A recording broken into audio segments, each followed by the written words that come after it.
Hey there, YouTube. Well-rounded prepper here. Just doing a real brief video talking about the prepper rule of 3. It's something that when I first started looking into preparedness, I heard a lot about. I don't hear much about these days. And for those of you who may be newer to preparedness, this is something that might be beneficial for you, depending on where you are in your preparedness journey. What is the prepper rule of 3? So, in its simplest form, the prepper rule of 3 is basically having options. So here in front of me, we have a number 6 can, an MRE, and we have pantry food. So just a regular can of food. So what I have here is just an example of options.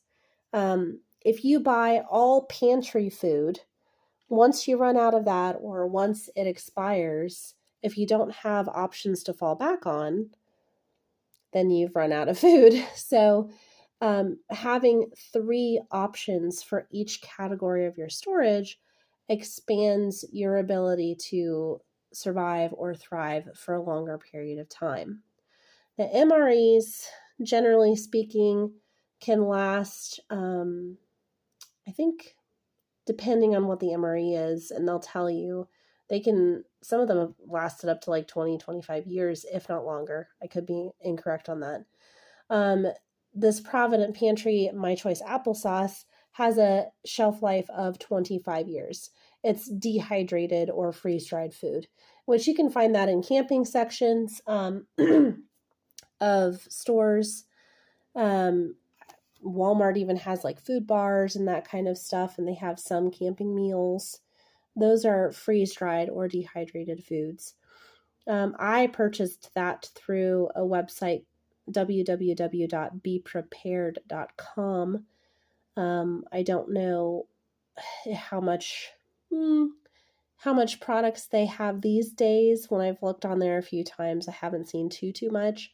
But I know that even places like Sam's Club, the big box store, they sell Honeywell products, which is also freeze-dried or dehydrated foods.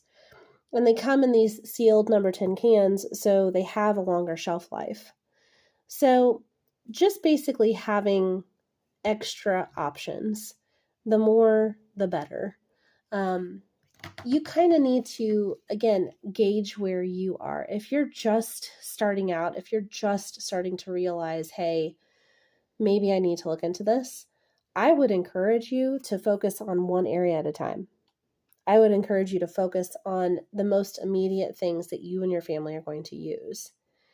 The MREs, the freeze-dried or dehydrated food, that stuff is something that can come later, especially depending on how you are financially.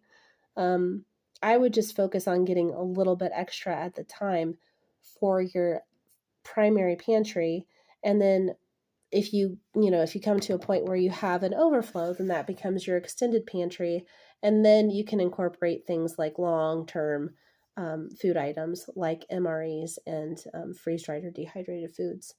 And this rule of 3 applies to all areas of emergency preparedness, not just food, but water, heat sources, shelter,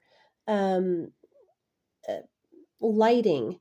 So like every area of storage, the more options you have, the better off you're going to be in the long run.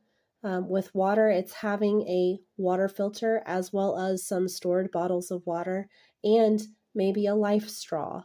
So you have multiple options, or maybe even tabs that you can drop in the water for purification, or just knowing how to purify, even if you don't have any of that, would be beneficial. So having multiple options is really going to give you the best, most well-rounded security for your storage. So just wanted to do a brief introduction on that so that you guys can get to know that. If you have any questions, please do feel free to message me below. Otherwise, you all have a wonderful rest of your day, and God bless.